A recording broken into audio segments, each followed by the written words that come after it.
Mga ka-curious, panoorin pa natin ang naging unang bahagi ng cross-examination sa naganap na debate ni Brother Sanrio at ni Mr. Umbao. At tingnan pa natin kung paano patutunayan ni Mr. Umbao ang kanyang relihiyon na born-again oneness na para sa kanya, ito ang true church. Panoorin pa natin ang buong video na ito. Ang born-again Christian ay nangaral na kailangan ipanganak muli. At ikaw nagsabi na may dalawang klase ng born-again. Isang oneness at Trinitarian. Ngayon, itong nangaral na kailangan ipanganak muli, oneness ba to o Trinitarian? Pwedeng pakisagot. Okay. Tama, no? Oneness. Oneness. Dahil, bakit oneness? Kasi, ang pinangaral ni Peter sa Acts 2:38 ay bautismo kay Yahushua. Linawin ko lang, kaya tayo binabautismo sa pangalan ni Yahushua dahil si Yahushua ang namatay. Kaya nga sabi namatay tayo, binautismo natin sa kanyang kamatayan, malinaw. Ngayon, kung hindi mo ginagamit ang nag-iisang pangalan na sukat ay kaliligtas ang tao, na hindi magkakaroon ng hindi nagamit yung isang pangalan na makakapagligtas. Matthew 28 verse 19. Kaya't habang kayo'y humahayo, gawin ninyong alagad ko ang mga tao sa lahat ng bansa. Bautismuhan nyo sila sa pangalan ng Ama, Anak at ng Espiritu Santo. Ito bang Ama, Anak at Espiritu Santo si Kristo to? Yes or no? Mr. Moderator, gusto kong sagutin pero okay lang bang lumabas kami sa topic? Gusto kong sagutin yan, paborito kong topic kasi yan eh. Brother Sandrio, yung topic natin dito is ang Iglesia Kinaaniba ni Mark Umbao ay ang tunay na iglesia. Ano yun? Anong counter-objection mo? Ang sabi niya po kasi, yung born-again Christian oneness yung true church. Tapos dahil born-again Christian oneness yung true church, nangaral daw yung born-again Christian oneness na kailangan ipanganak muli, which is oneness. Hindi raw Trinitarian.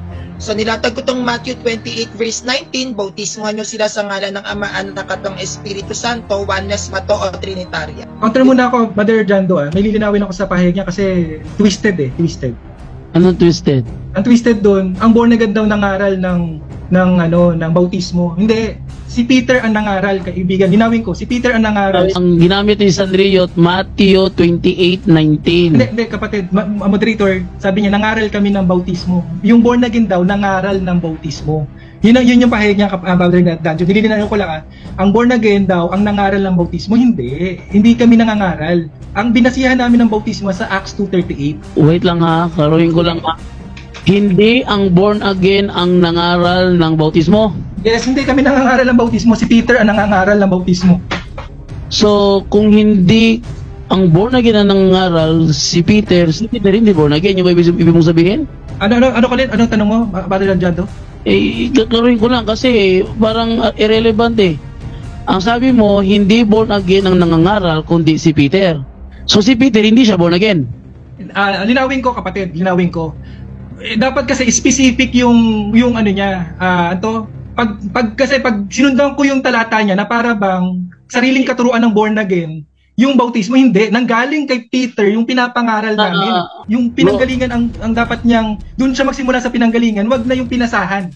Mali yun kasi pag pinakinggan ng ibang tao, parang sa amin nanggaling yung bautismo, hindi. Teka ha, klaruhin ko lang ito ha. Kanina ka ba kasi punta doon sa Pero yung tanong kasi ni Brother Sanrio kasi is, kanina ang topic nyo is born again oneness. Born again oneness. Tapos may binanggit ka pa kanina Trinitarian. So ang tanong niya ngayon, pasok doon sa paksa mo na kasi ang proof mo is ang true church, ang born again oneness. So yung turo sa Matthew 28:19, kung yun ba ay oneness o Trinitarian? Kasi kung yun ay oneness, then pasok sa paksa mo, no? Hindi, kaya humingi ako ng permiso sa inyo, kapatid. Humingi ako, sasagutin ko ba? Dahil gusto ko sagutin talaga yan. Humingi ako ng permiso sa iyo eh. Barisan niyo, ulitin mo nga yung tanong mo kasi medyo siya eh. Anong tanong mo? Okay. Ang sabi mo kasi yung born again Christian oneness ay nagbinyag o ipinanganak muli. Ayan ha, ipinanganak muli. Baka sabihin mo naman, bautismo. Ipinanganak muli oneness kay Yeshua. Yes, ma'am. Sabi mo kasi sa akin, ang born again Christian may dalawang kategory. Trinitarian at one. Yes. Nagtatagak ng sitas, Matthew 28 verse 19. Bautismuhan niyo sila sa pangalan ng Ama at ng Anak at ng Espiritu Santo. Ito bang bautismo na ito na sinasabi mo na kayo ay true church? Oneness o Trinitarian, yes or no? Oneness. Yung Matthew 28 19, bautismo yan ng Juanes. Bakit? Tinupad yan ng 11 apostles. Tinupad yan ng 11 apostles sa Day of Pentecost sa pangalan ni Yahushua. Kaya nga ang bautismo, binabautismoan tayo sa kanyang kamatayan. Ano ba ang pangalan ng Ama?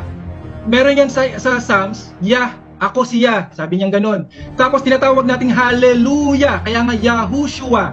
Bakit? Kasi Yah save, Yah is my salvation. Kaya Juanes siyang bautismo na yan.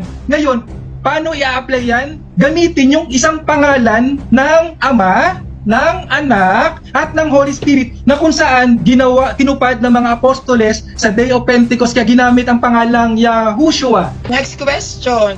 Yes. Ang sabi ko, itong Mateo 28 verse 19, bautismo niyo sila sa pangalan ng Ama at ng Anak at ng Espiritu Santo ay tinupad ng 11 apostles. Nasaan yung isa? Wala na si Judas eh. Oo, wala si Judas. Wala na si Judas. Pinalitan siya eh. Nung buwaba yung nakipag-meet ang Diyos sa kanila, tumawag pa siya ng panibagong apostol, kaibigan. Okay. Ang sabi mo, yung bautismo o baptism ay sa ngalan lang ni Yeshua, tama? Yes, yes. Amen. I repeat the question. Yung baptism, sabi mo sa ngalan lang ni Yeshua, yes or no? Yes na yes, kasi nga ang pangalan ng Ama, sa Sekaraya, isa lang, ang Panginoon ay magiging isa at ang pangalan niya ay iisa. Tapos kaibigan, gawin nyo lahat ng gagawin nyo sa pangalan ni Yahushua. Ang bautismo, gagawin ba yan? Gagawin, gaganapin. Isang gaganapin sa pangalan ni Yahushua. Kasi isa lang ang pangalan ng Diyos, hindi tatlo ang Diyos. Isa lang ang Diyos. Yahushua, yung short form ng YHWH na YHWH, short form ng Yah. Okay, kaya nga hallelujah eh. Okay? Naparito ang Holy Spirit sa pangalan ni Yahushua. Kaya isa lang ang pangalan. Kaya magbabautismo tayo sa pangalan nino. Kaya natupad yung Father, Son, Holy Spirit sa pangalan nino ni Yahushua. Malinaw? Okay, next question. Bautismohan niyo sila sa pangalan ng Ama, Anak at ng Espiritu Santo, Matthew 28 verse 19. Pangalan lahat yan ni Yeshua. Hindi yan pangalan ni Yahushua. No, maling-mali. Oo, yan ay kalagayan at kalagayan at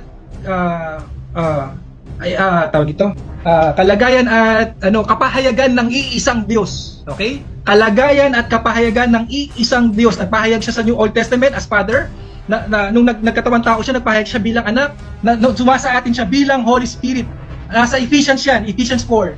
Malinaw yan, may isang Diyos. Next question. Okay, next. Kung Juanes ka, bautismohan sila sa pangalan ni Joshua. At ang sabi sa Matthew 28 verse 19, bautismohan niyo sila sa pangalan ng Ama at Anak at ng Espiritu Santo. Sino yung tama? Bautismohan sa ngalan ni Joshua o bautismohan sa ngalan ng Ama, Anak at ng Espiritu Santo?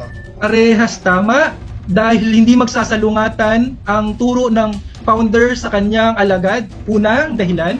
Pangalawa kapatid, isa lang ang bautismo. Kung ang paniniwala ng ibang relihiyon, dalawang klase ang bautismo sa Christian, malaking pagkakamali yun. Isa lang ang bautismo. Alin yun? Yung Ama, Anak, Holy Spirit, may pangalan na hindi, palibasa kung hindi nyo alam ang pangalan ng Ama at saka ng Holy Spirit, problema ng mga ibang samahan yan. Pero kaming born again, alam namin ang pangalan ng Ama, ng Anak at ng Holy Spirit ay Yahushua. Next question. Sabi niyo, born again Christian ba? Mukawan ba ay bautismo o iglesia? Yes or no? Iglesia, gagawing isang iglesia. Ano yan eh, ikakabit yan sa punong ulibo. Sa punong ulibo. Magiging isang iglesia yan, kapatid. Importante ang bautismo sa iglesia kasi yan ang initiation eh. Yan ang gaganapin natin. Wait lang, moderator's time. Ako na may muli magsasalita. Kakasabi ko nga lang, Mark Umbaw, hindi bautismo ang issue. So talaga. Counter ako, kapatid, Brother Danjo, counter. Patunayan mo na ang inyong iglesia ang tunay, patunayan naman ni Sanrio na sulpot kayo. Counter ako, Brother Jando, counter ako. Anong counter mo? Ang counter ko, tanong niya yun, ang ano ba yung kawan ba? Bautismo, iglesia. Bautismo. Nilinaw ko, kaibigan. Sagutin mo na lang ang iglesia. Ang bautismo ay sa bautismo. Kaparaanan para makabahagi ka doon sa kawan, para maging membro ka ng kawan. Yun yung bautismo. Yun na nga. Kaya nasagot ko yun dahil nandun yung bautismo sa tanong niya. Siguro, sagutin mo. Categorical yun. Categorical ka na iglesia yun. O tapos. Sige. Huwag mo nang isik yung bautismo kasi malayo sa bautismo eh. Sige, next question, Sanrio. Patunayan mo sulpot siya. Siya na, patunayan niya siya ang tunay. Sige, go. Uulitin ko ulit. Matatawag mo ba ang kawan ay bautismo kasi born again kayo? Yes or no? Yes na yes, matatawag na born again yung kawan. Alam niyo kung bakit? Kasi nga, yung nasa Pentecost, yung mga na born again, kumalat sila eh. Kumalat sila. Sabi nga dito, kay kaibigan, para mas maganda, masuportahan ko ng talata yan. Nandito yan sa sa John. Andali. Sige, mamaya na ba? Hindi ko mahanap eh. Sa Mark 9:38 tsaka Luke 9:49 yan. Mamaya, basahin natin yan. Next question. Ang sabi mo, ang born again Christian ay sekta. Binanggit mo yan kanina. Ano ang sekta sa'yo? Ay, Mr. Moderator, wala akong sabing sekta. Sabi ko, ang born again, hindi sekta, hindi registration. Ayun, kahit i-rewind nyo yung ating recording, wala akong sasabing ang born again ay sekta. Ang born again ay relasyon yan sa Diyos. Kaya sino man ang ipahanap sa espiritu na bautismo sa pangalan ni Yahushua ay born again. Okay? Wala akong sabing sekta yan or registration na katulad ng ibang reliyon. Okay. Pero sa niyo, ang sabi niya, ang born again daw ay hindi sekta, kundi relasyon. Next. Okay, next. Ang sabi mo, ang tunay na iglesia ay hindi nakabase sa pagsunod sa kautusan, yes or no? Correction din sa tanong mo, no? Hindi nakabase, hindi yun ang sabi ko. Hindi ang kaligtasan hindi sa pagsunod ng kautusan, okay? Hindi sa pagsunod ng kautusan, ang kaligtasan, okay? Ang kaligtasan hindi sa pagsunod ng kautusan. Yun ang sinabi ko, kapatid. Next question. Kuya John, daw objection sa sinabi niya. Yes. Anong objection? Ang sabi niya daw, kaligtasan hindi nakabase sa kautusan. Actually, nagbigyan ang sabi kanina, ang tunay na iglesia ay hindi sa pagsunod po sa kautusan. Wala ko counter ako, kapatid, Brother Danjo, counter ako. Wait lang, San Leo. Ang sabi niya kanina, ang iglesia nila hindi under sa kautusan. At wait lang mukhang tayo eh. Dahil naman muling napunta sa kautusan, role mo rito, patunayan mong sulpot sila at siya naman patunayan niyang tunay sila. Yun lang ang gawin at yun lang ang role niyo dito. Role ni Sanrio, patunayan sulpot sila. Role naman ni Umba, patunayan tunay sila. Yun. Sige, next question. Dapat po tayo ay nagpapasaila sa kautusan. May kautusan po si Kristo kasi dapat sundin ng true church. Kaya ito po yung nilatag niya na tunay na iglesia daw, ang sabi niya ay hindi daw po dapat nakabase sa pagsunod sa kautusan. Meron po sa New Testament na ang tunay na iglesia ang tatag ni Kristo dapat nasa ilalim ka ng kautusan. Kaya ko pong patunayan yan. Okay. Wait lang ha. So ang tindig niya is ang iglesia tunay hindi under sa kautusan. Then ang sayo naman ang iglesia tunay ay under sa kautusan. Apo. Ay, natin ba? Sige. Sagutin ko, kapatid, Brother Danjo. Sagutin ko yung sabi niya. Sige, sagutin mo. Sige. Linawin ko wala kami sa ilalim ng kautusan para hindi sundin, hindi pahalagaan at baliwalain ng batas. Sinusunod namin yan dahil ligtas kami, hindi para maligtas. Dinawin ko, Brother Sanrio, no? Sinusunod namin ang kautusan hindi para maligtas, kundi sinusunod namin ang bunga ng pag-ibig. Ngayon, kung ikaw, kapatid, nasa ilalim ka ng kautusan, marami akong talatang gagamitin sa iyo mamaya na ang nasa ilalim ng kautusan ay nasa ilalim ng sumpa at walang kaligtasan. Yeah, next question. Okay, next question na nga. Ang sabi mo, ang born again Christian, kapag bautismo dapat nasa pangalan lang ni Jesus. Meron ka bang mababasa sa akin na ang baptism dapat binibinyagan kita o binabautismo kita sa pangalan lang ni Jesus? Gusto ko sagutin yan, Brother Danjo, Gusto ko sagutin yan. Pero baptism yan. Ako na naman ang mapapagalitan. Ang simula, ang tanong kay ang tanong is about baptism. So hindi ko yon, igagrant yon. Palitan mo yung tanong, Brother Sanrio, kasi napunta sa baptism ang tanong. Objection lang po Ano objection? Lugi po kasi ako yung born again po kasi hindi po sila church. Paano ko po ilalatag yung presentations ko? Yung born again po na research ko is baptism. Wala po akong malatag dito na ang born again Christian ay church. At ang sabi niya, ang baptism daw po ay sa pangalan lang ni Christ. Wala po kasi akong pwedeng ilatag sa kanya na church ang born again Christian, hindi po kasi talaga siya church. It is a form of baptism. Hindi siya pwede sa baba ng true church kasi ang Catholic Church is a true church. Matthew 16 verse 18, hindi naman po baptism yun. And the born again Christian is baptism. Paano ko po ilalatag yung not church? Ang born again, hindi nga po sila church. So lamang ka doon. Lamang ka doon kasi wala kang may pakitang ebidensya na church sila. Oh. Hirapan po ako. So lamang ka doon. So si Umbaw, wala siyang mapatunayan na yung church born again, yun ay born again kasi sa Bible, born again. Counter ako, Brother Danjo counter ako. So wag kang matakot doon, Brother Sanrio. Huwag kang matakot doon. Wala po akong mailang. Wag kang matakot doon dahil wala. Wag kang matakot doon. So continue lang tayo. Wag lang tayo mapunta sa baptism. Ang ano mo lang, patunayan mo na lang na yung kanyang iglesia, sulpot. Wag mo siya sundan sa baptism. Wag mo siyang habulin sa baptism, patunayan mo lang na sila sulpot. Siya naman, patunayan niya silang tunay. Yan ang rule mo ngayon, Sanrio. Patunayan mong sulpot sila, patunayan naman niya silang tunay. Sige, Mark Umbaw, anong counter mo? Ang counter ko kapatid, yung Day of Pentecost na isinilang ang iglesia. Lahat yata ng Christians naniniwala na ang Day of Pentecost sinilang ang iglesia.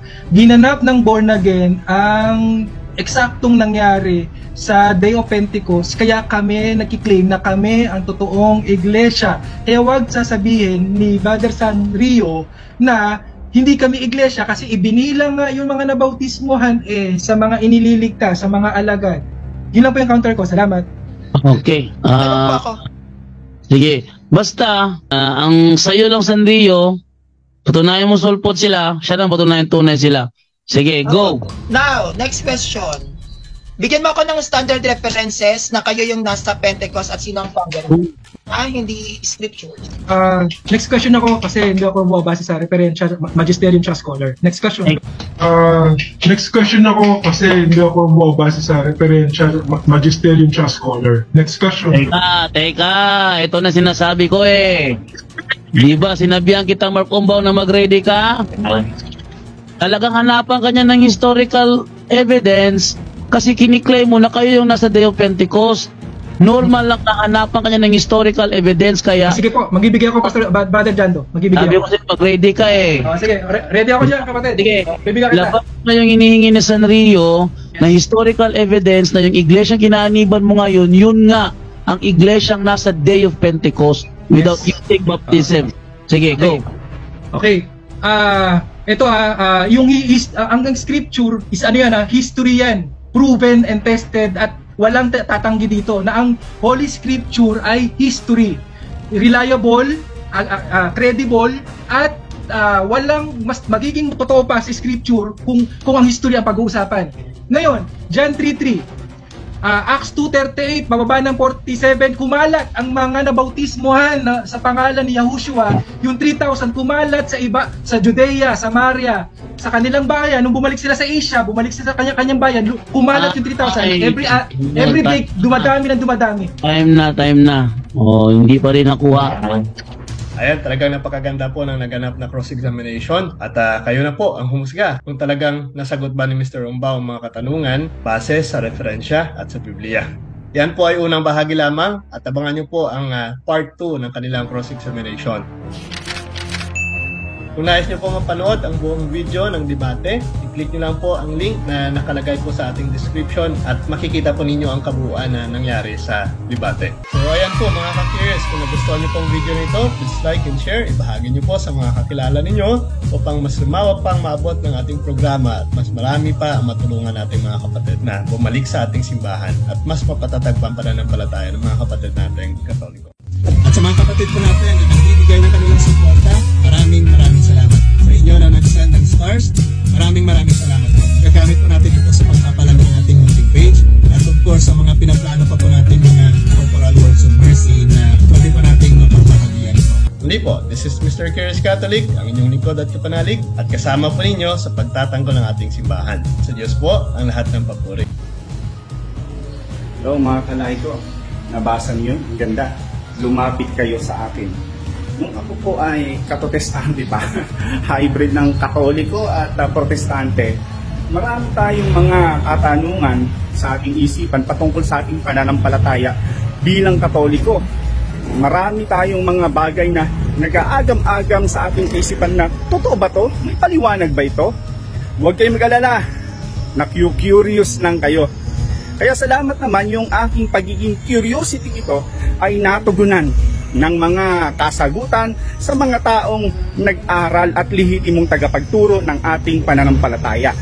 Kaya kung kayo man ay naging katulad ko noon, ay huwag po tayong magtatanong sa hindi Katoliko. Tayo po ay magsiyasat at atin pong tuklasin yung yaman ng ating pananampalataya. Upang sa ganon ay hindi po tayo maging mangmang sa sarili nating pananampalataya. Kaya kung ninanais po ninyo na mapunuan ng tamang kaalaman ang ating mga katanungan sa ating isipan patungkol sa ating pananampalataya, may tip ako sa inyo. Pasyalan po ninyo ang channel ng Curious Catholic. At makikita po ninyo yung mga topic doon. At sa inyong pakikinig, tinitiyak ko, magiging tulad ko rin kayo. Manny Lumibaw po, isang solidong Katoliko. Pro Deo et Ecclesia.